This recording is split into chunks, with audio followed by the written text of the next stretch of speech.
episode ng ating vlogs, Badong Aratilis po. Pag-uusapan natin ngayon, ito po, no? Sinabihan po ng partido ni Rayson Tiberos ang akbayan ang mga Duterte na mga kontrabida ng Pilipinas. Parang pelikula. Parang pelikula na no? Kontrabida kayo ng Pilipinas. Parang tanga lang. Tapos, nag-react na po lahat ng partido, no? Mga kontra sa atin. Nag-react na rin po yung mga media, no? At lahat po nagsasabi. Umamin po ang lahat. Congratulations po, VP Sara Duterte. Dahil lahat po nagsasabi ngayon, wala na po silang pag-asa sa ating Pangulo. Si VP Sara po ang nakikita nila kasi siya hinahanap eh. Si VP Sara po ang tingin ng mga tao sa Pilipinas ang lulutas ng ating suliranin tungkol dyan sa bombahan sa China. Pag-uusapan din po natin, marami po tayong pag-uusapan, no? Kinontra, eto po, oo nga naman, ipapaliwanag lang natin na meron pong naunang pahayag.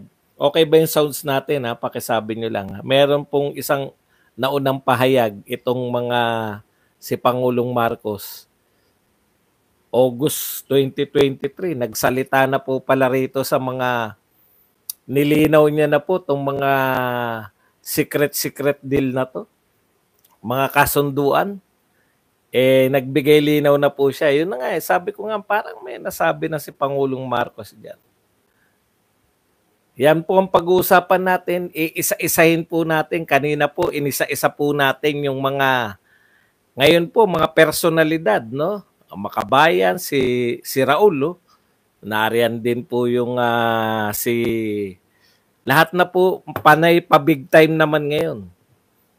Yan po mga pag-uusapan natin, pero bago yan, magkape muna tayo. Ay, napakasarap. Okay, pag-usapan natin yan. Unahin po natin to, no? Ang galing talaga ng ating pamahalaan. Kanino po tayo may problema? Sa China. Tama po. Congratulations po sa Pilipinas kasi ngayon po, just in. Talagang tumutugon po ang ating pamahalaan. Congratulations po sa ating pamahalaan. Yun naman pala, pwede pala tayong makipag-usap, no? So ngayon po ay ito po, kinumpirma na po na magkakaroon po tayo ng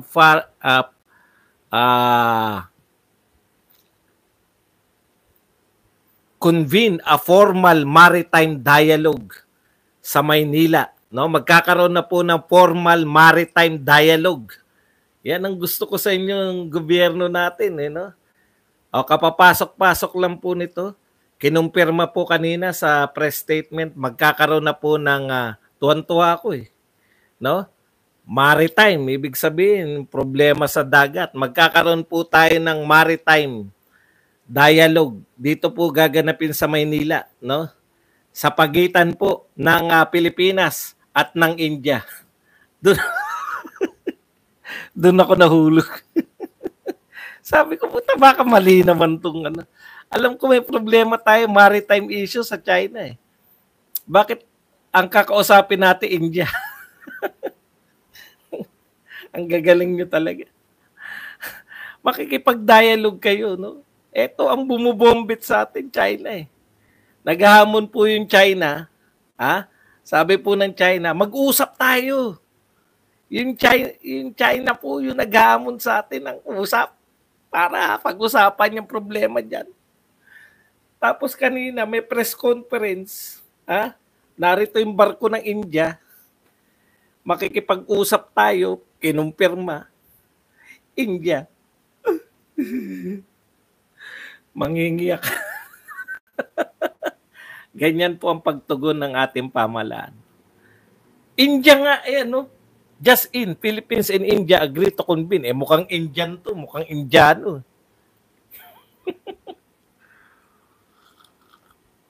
Sabi ko, ang galing ng timing nyo. Ayos na ayos. Punta pa tayo. Nakakatawa po.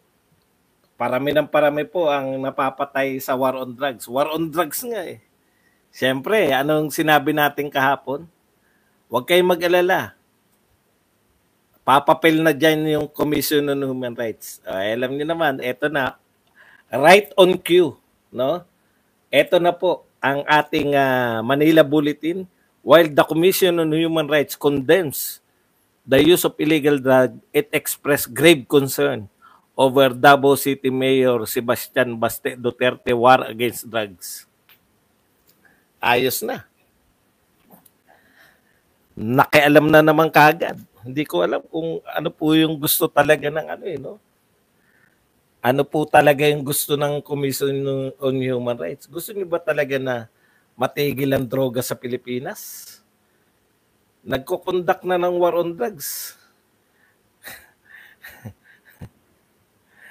Hindi po ba dapat gayahin ng ibang syudad yung nangyayari sa Davao? Okay. Hindi pa ba tayo pumipindot? Pindot na. Okay. Ano ka talaga no? Ay, naawa ka ba sa akin? Tanggalin na kita. Maawain ka pa. Hindi naman ako nagmamakaawa sa iyo. Ban muna natin siya. Ayokong nalulungkot. May nalulungkot sa Facebook. Okay. Bakit po kayo ganyan? Commission on Human Rights. 2 araw pa lang, pagbigyan nyo muna. Pag effective, dapat ganito sukatan no? Malalaba ang droga ngayon. Mas pag nawalan ng droga doon, dapat ina-awardan nyo. Kayong mga Commission on Human Rights, hindi nyo pinipigilan. Okay, punta na po tayo rito. Galing, no? Galing tumugon, no? Maritime. Ganda pa ng ganda pa ng sabi. Formal maritime dialogue. Yeah.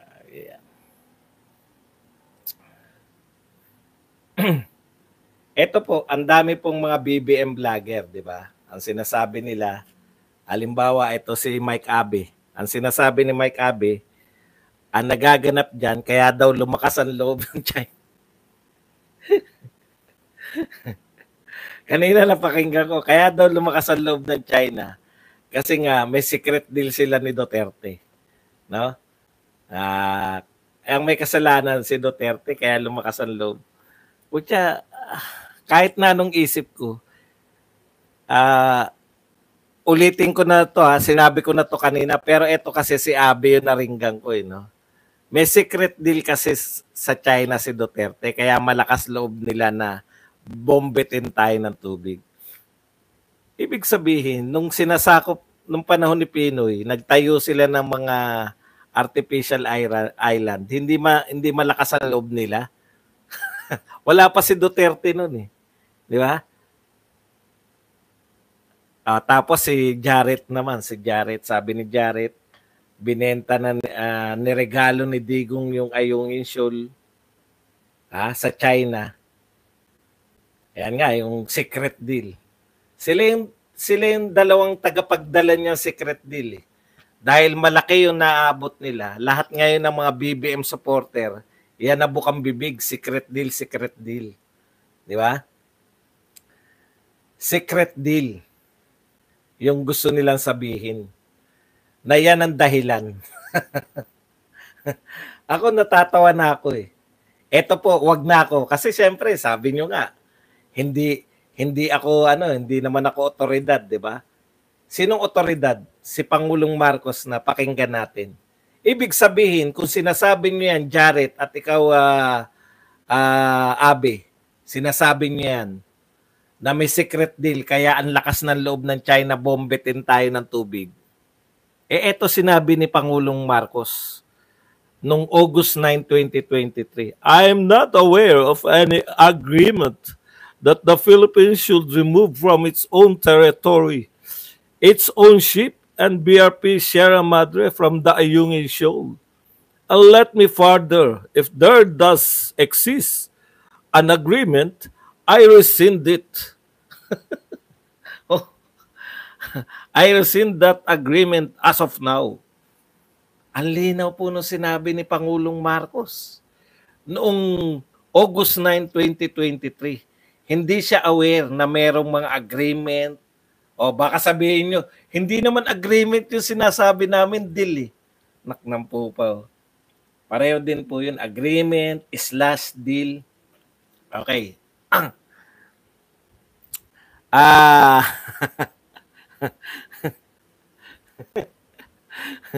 eto ang linaw, oh. Sinabi, I'm not aware of any agreement, but agreement that the Philippines should remove from its own territory, its own ship, the BRP Sierra Madre, from the Ayungin Shoal. And let me further, if there does exist such an agreement, I rescind that agreement as of now. Ito yung sinasabi ko sa inyo eh. Ang may kapangyarihan po na makipag-deal sa lahat ng bansa sa buong mundo, yung kasalukuyang Pangulo. Ang linaw po, no? Inuulit-ulit po ninyo. Secret deal, nag-entra kasi, kaya tayo may problema. Secret deal kasi, no? Nakipag-secret deal si Duterte. Noong 2023 pa, sinabi na, last year pa, August 9. Sabi na ni Pangulong Marcos, wala akong alam na may agreement o deal. Ay, ilagay ko na yung deal kasi baka hindi nila maunawaan yung deal tsaka agreement pareho. Wala akong alam na may Pangulo na nakipag-deal sa China. Pero kung meron mang agreement o deal sa yung ibang Pangulo, nire-resend ko na magmula ngayon. Ito ay pinapawalang bisa ko na. Ibig nyo sabihin, Abe at Jared, hindi kayo naniniwala sa kapangyarihan ni Pangulong Marcos na kung ano man yung inentra, pagpalagay na, di ba? Parang sinasabi ni Marcos, wala akong alam na merong agreement o deal. Pero kung meron mang agreement o deal, ipinapawalang bisa ko na yan. Ibig sabihin, Jared at Abe, makinig kayo, lapit nyo ulo, pag umpugin ko kayo. Ibig nyo sabihin, Jared at Abe, ha? Hindi kayo naniniwala na may kapangyarihan si Pangulong Marcos na pawalan sala lahat ng kasunduan ng mga naunang presidente? Di ba? Ang sinasabi nyo ba ngayon, yung deal ni Pangulong Duterte ay mas makapangyarihan kaysa sa sinasabi ni Pangulong Marcos? Masyado naman kayong bilib na bilib sa mga Duterte. No? Paano naman ako? Kung kayo ay hindi bagay sa Tagalog, dapat talaga English talaga yung boses na yun. Ibig sabihin, mga kapatid, nagsalita na yung Pangulo nyo. Akala ko ba supporter kayo ni BBM? Bakit kinukontra ninyo yung sinasabi ng Pangulo nyo? Kung meron mang kasunduan, pinapawalang bisa niya. So, ibig sabihin, yung mga nagaganap ngayon, hindi yan nakabase sa anumang kasunduan. Yan ay sa pagitan na ng China at ni Pangulong Marcos. Dahil ano man ang kasunduan ninyo ng mga nagdaan, parang si Erap. Pag Tagalog, parang si Erap pinapawalan sala ko na yan. O sabihin nyo ngayon na nagsisinungaling si BBM na pinawalang sala niya na lahat ng kasunduan kahit hindi niya alam. Binabalik-balik kasi nyo Sabi ko na tapos na yan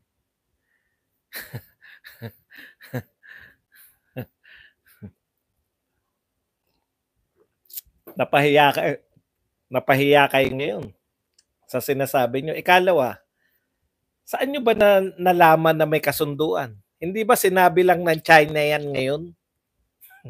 Bakit sinabi ng China yan? Kasi nga, kinakailangan nilang mga tuwiran. Bakit tayo binombit? Kinakailangan nilang Actually, nanawagan sila ng international press conference eh. Nag-i-speech doon yung spokesperson nila. Kinakailangan nila magpaliwanag kasi isang bansang mahirap na katulad ng Pilipinas, kitang-kita ng media na binombit nyo, 2 barko pa tumira sa isang kakarag-karag na bangka. Actually, parang hindi na nga barko yun, parang bangka lang yung sasakyan yun. Aping-api tayo. Kaya kinakailangan nila sabihin yun. May kasunduan kami ng Pilipinas eh. Diyan sa Ayungin eh. O, kita nyo. Naniniwala pala kayo sa China, di iwan na natin yan. Kasi sabi ng China, kanila yan eh. Ang problema sa inyo, hindi kayo consistent. Kung naniwala kayo sa China na may kakasunduan silang presidente, dapat naniwala rin kayo sa China na sa kanila yan. Selective yung paniniwala nyo eh. Eto, pwede nating idiin si Duterte dito. Ipakalat natin to. Kahit na nga, nagsalita na si Pangulong Marcos na sinasabi niya nga na wala siyang alam na kasunduan, wala siyang alam na deal-deal, kung meron man, ipatitigil na niya yan. O sinong paniniwalaan nyo? Si Abe, si Jarrett, at saka yung Chinese spokesperson o si Pangulong Marcos? Oh, yan lang pa, mamimili lang kayo. Okay, balik tayo rito. Ito po ang sinabi ng partido ni Hontivirus. Si Hontivirus, alam niya na Hontivirus ang tawag sa kanya. Natatawa ako.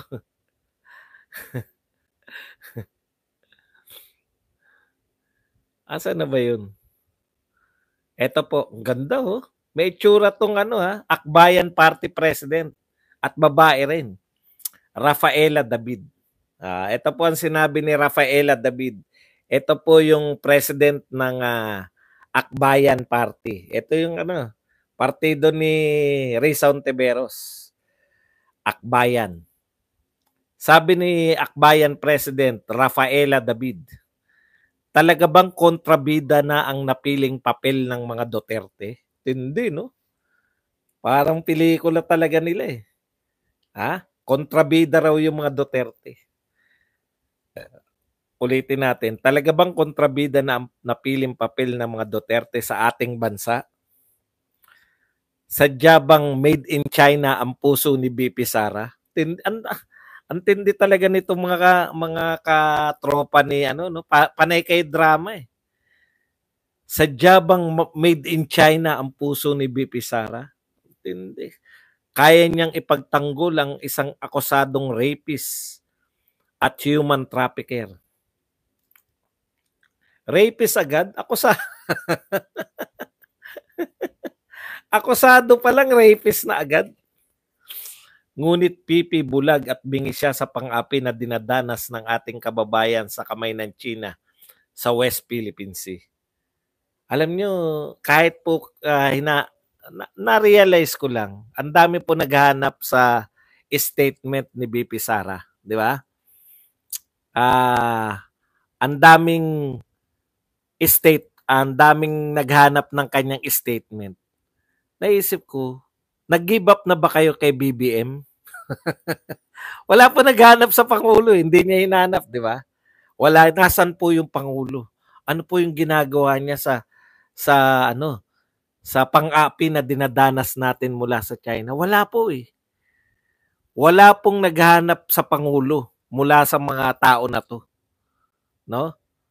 Ang hinahanap nila sa Sara Duterte, sabi ko, masyado silang believe kay Sara Duterte. Thank you very much kay Babak Estesam na nagbigay sa atin ng 50 stars. Yan, Babak Estesam, thank you very much. Masyadong believe ang mga tao na to kay Sara Duterte na isang salita lang ni Duterte, Sara, lutas na ang problema ng Pilipinas. Galing, no? Palakpakan po natin si BP Sara. Wala akong maisip na Wala na akong maisip na dahilan bakit sila hanap ng hanap na statement. Kasi nagbigay na si Kiko, nagbigay na si Senate President, nagbigay na yung House Speaker. Pati yung mga matataas sa posisyon, nagbigay na ng mga statement. Pero statement ni Sara talaga ang tingin nilang nararapat eh. Alam ko na. Statement pa lang ni Sara Duterte, lutas na ang problema natin sa China. Galing, no? Parang magic. Isang salita mo lang. Ha? Isang salita mo lang, BP Sara. Susunod na ang China. Pinalalabas niyong kontrabida yung mga Duterte, pero pinalalabas niyo na yung Duterte ang pinakamakapangyarihan tao sa buong Pilipinas. Ang tanong nga, bakit hindi niyo hinahanap si PBBM kung anong ginagawa niyang solusyon? So kung hindi niyo hinahanap yung taong responsable para makagawa ng solusyon, ano po ibig sabihin yan? Lahat ng sinasabi niyo ngayon ay for political purposes lang. Mamaya papunta tayo kung eto ba talaga punta sa politika. Isunod natin to si Laila de Lima. Eto. Sabi eto po, dalawa yung sinabi. Binalik niya yung sinabi ng Ministry of Foreign Affairs of People's Republic of China. Ba? Ano pala to? Foreign Affairs pala ng China yung kasagutan nito ni sinagot ni Attorney Laila de Lima. The Philippines should immediately stop its impingement and provocation and refrain for undermining peace and stability in South China Sea. If the Philippines insists on going its own way, China will continue to adopt resolute measures to safeguard its sovereignty, territorial sovereignty, and maritime rights and interests. The Philippines should be prepared to bear all potential consequences. Nagbanta pa yung China, kayo na ng bombet sa amin, kayo pa magbabanta. Dapat yung bombetin din natin eh. Ito po ang sinagot ni Laila de Lima. Siyempre, magagalit si Laila de Lima. Sila na nga ang nambubuli, sila pa tayo pa pinaghanda. Ano kaya sinabi ni de Lima? Siguro naman, China na yung pupunteryahin niya, di ba? Kapal ng apog, kami pa talaga ang tinakot nyo sa pag-agaw nyo na teritoryo ng Pilipinas. Tama, correct. Agree ako dyan sa iyo. Sa mga kababayan nating Chinese propagandists, kaya pa ba ng konsensya nyo ang pagtatanggol sa China? Puta, sa mga pa rin, kababayan ka pa rin nagalit. Hindi mo man lang tatanungin ano po ang ginagawa ng Pangulo ng Pilipinas sa patuloy na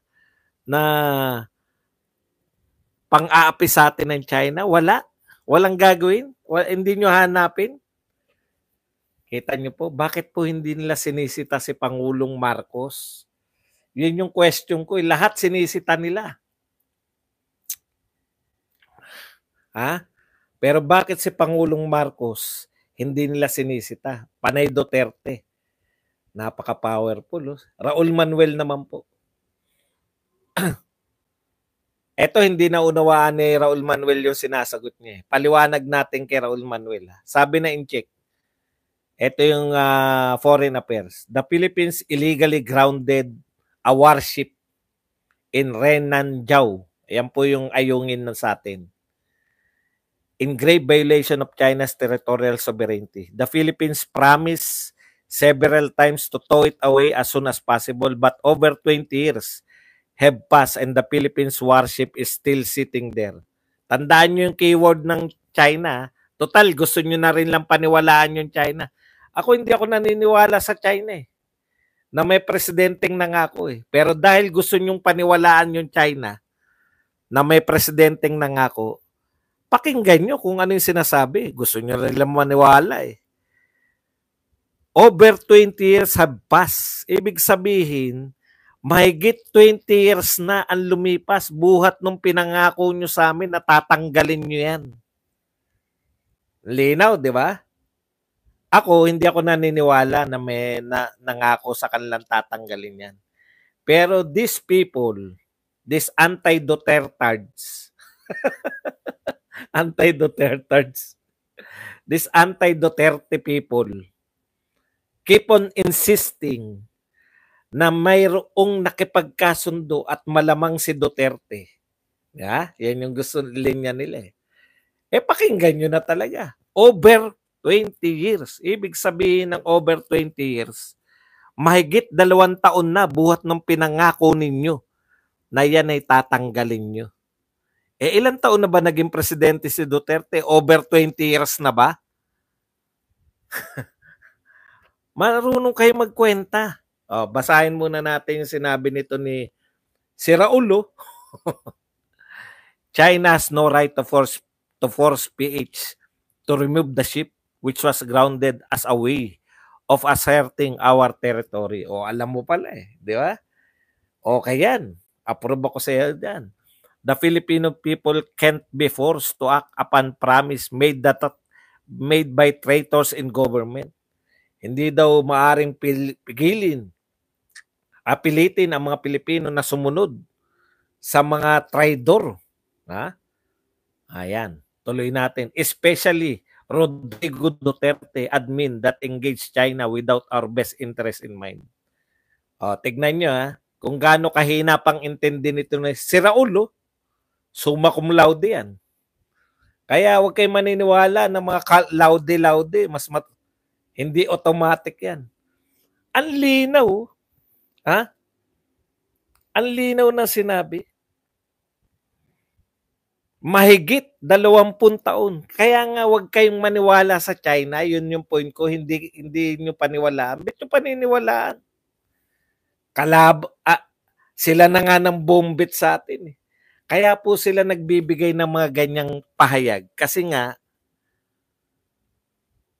napapahiya po sila sa mundo. Marunong ka ba magkwenta, Raul? Total, naniniwala ka na rin lang sa sinasabi ng China na may nangako eh. Sabi nga, over 20 years, pinangako nyo na natatanggalin. 2016 lang si Duterte. Magmula ngayon, buhat nung umupo si Duterte. Palagay nyo ng pag-upo ni Duterte, pinangako niya yan. Yan yung gustong palabasin itong mga tokmol na to eh. 20 years na ba yun? 2016? Wala pa pong 8 taon. Buhat nung umupo si Duterte. Paano si Duterte yun? Sabi na inchik 20 years ago. Nangako kayo. Ayun, kung gusto nyong maniwala. Pero hindi ako naniniwala. Ang tanong, Raul, bakit hindi nyo na naman dinadamay si Pangulong Marcos? Wala kayong sinisita na. Wala kayong sinisita. Tahimik pa rin si Inday kasi alam ko naman na naniniwala kay Inday na siya lang ang lulutas. Pasensya na kayo Hindi pa kailamero kasi si Inday. Salamat po sa mga supporter ni Inday na naghanap sa kanyang statement. Alam ko naman ng paniniwala niyo, ganun. Na pag nagbigay ng statement si Inday Sara, lutas na ang problema. Di ba? Okay, eto pa isa. Sinabihan mo na rin lang na traidor si Duterte. Ang traidor po, pinakukulong eh. Palagay nyo na makulong si Duterte. Ito pagpalagay lang Pagbigyan natin na tama kunwari si Alam niyo po yung traitor. Ano po yan? Pwede kang kasuhan, traidor ka, di ba? Palagay niyo po napakulong niyo si Duterte.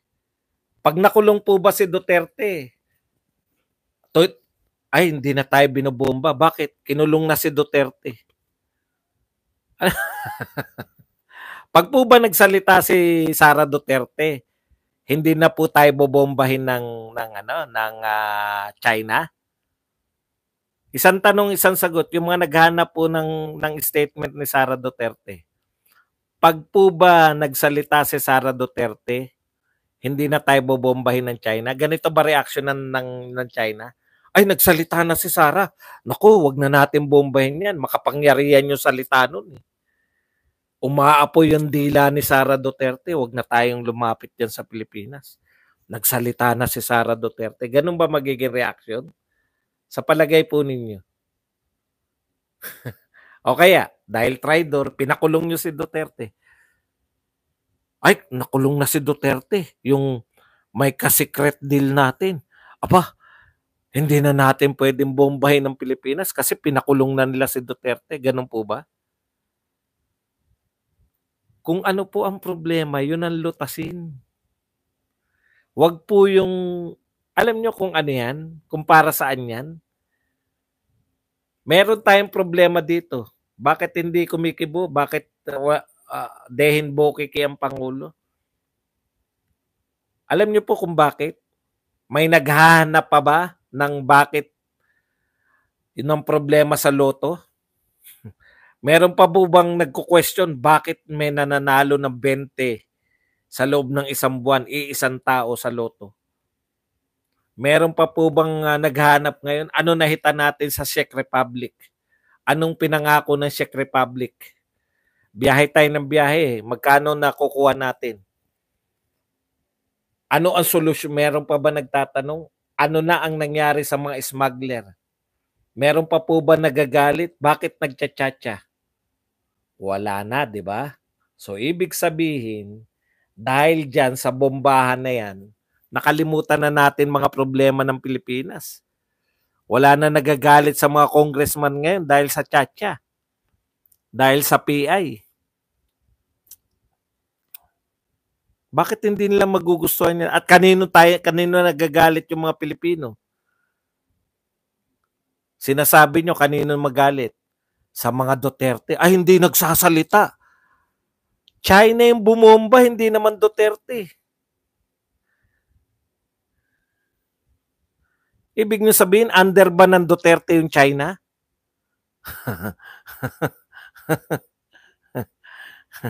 Oo nga, Tristar. Pag nagsalita ba si Sara Duterte, hindi na tayo bobombay ng China? Ibig sabihin, ang hinahanap nyo hindi solusyon. Ang hinahanap ninyo ay pamumulitika. Malala na nga problema, kada magdi-deliver tayo ng pagkain o ng supply nitong mga taga-Ayungin Shoal, binobombet tayo ng tubig. Pero ang naiisip nyo solusyon ay hindi naman solusyon. Ang naisip nyo pa rin ay bayaran ako. Animal pa ako. Kita nyo? Bayaran ako at animal ako. Yun pa rin ang naisip nyo. Solusyon yung hinahanap ko eh. At dahil naghahanap ako ng solusyon, bayaran ka kasi. Kaya hindi mo nakikita. Ayun sabi nyo, ni Bong, bayaran kang animal ka. Ayan, halimbawa, naging tao po ako, hindi na po ako animal. Ano po nilulutas ng sinasabi niyong bayaran ako? Ilan lang naman kayo? 58 po yung nanonood, paulit-ulit lang si Tristan tsaka si Bong Nacario. Akala nyo, ang dami nyo. Dalawa lang kayo nagsasalita dyan. Taktika nila yan eh. Akala nyo, magagalit nyo ako ngayon. Ha? Hindi, oy. Sarap ng tulog ko. Depende sa tulog ang mood ni Badong. Depende sa sarap ng kinain at sa tulog. Hindi nyo malilinlang yung mga tao eh. May totoo tayong problema, naghanap kayo ng solusyon, no? Naghanap kayo ng solusyon na hindi naman yun, hindi naman yun. Sige, makapili na raw, traidor na raw si Sara Duterte. Halimbawa, pakulong natin si Sara Duterte. Ay, hindi na magbobomba in China kasi nakakulong si Sara Duterte. Ganun ba? Hindi. Hindi. Kasi wala namang kinalaman si Sara Duterte sa pambobomba ng China. Pero, imbis na solusyonan, imbis na naghanap kami, solusyonan nyo.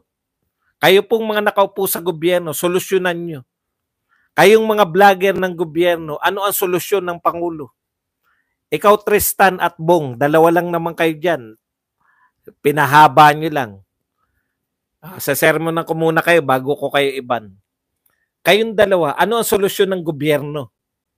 Magsalita lang si Sara Duterte. Tindi naman ni Sara Duterte. Bilib na ako. Yun lang ang solusyon. Magsalita. Para saan po ba? Bakit dinadamay si Sara Duterte? Para ma-establish na si Sara Duterte ay pro-China. Di ba? Para ma-establish na si Digong ay pro-China.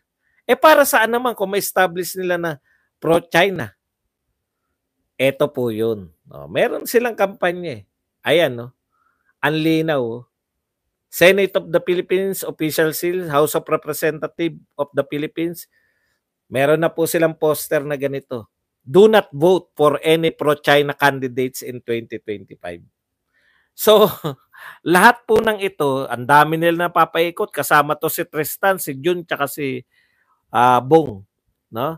Napapaikot nila tong mga to para yung pambobomba sa atin ng China, magalit tayo sa mga kandidato na katulad nila Sara Duterte na inakasuhan lang nila ng pro-China. Pero never po sila naghanap ng solusyon. Tanungin ko na kayo, Jun Loma, Tristan Endasan, at saka yung Bong. Ano ang narinig nyo solusyon mula sa Pangulo? Sige, kami naman. Lagi kayong bintang ng bintang sa amin. Binibintangan nyo akong bayaran. Ano ang ayon sa Pangulo ng Pilipinas ang solusyon natin? Siyempre, wala kayong sasabihin. Dahil wala namang sinasabi yung mga vlogger nyo na solusyon. Di ba? Gusto nyo nga yan eh. Walang solusyon eh. Para patuloy lang na nagagalit yung mga Pilipino. At hindi kay Bongbong. Hindi po sa Pangulo nagagalit. So sa makatuwid, ang suma total, piniperwisyo na tayo ng China instead na lutasin ng Pangulo, inuna pa ng mga kaalyado niya yung pamumulitika. Pro-China kasi. Diba? Pro-China kasi kayo. Kaya wag natin sila iboto. Doon pa rin bumagsak. 2025 pa. Ngayon tayo binobombit. Anong solusyon natin ngayon? Kayo magtanong kayo sa mga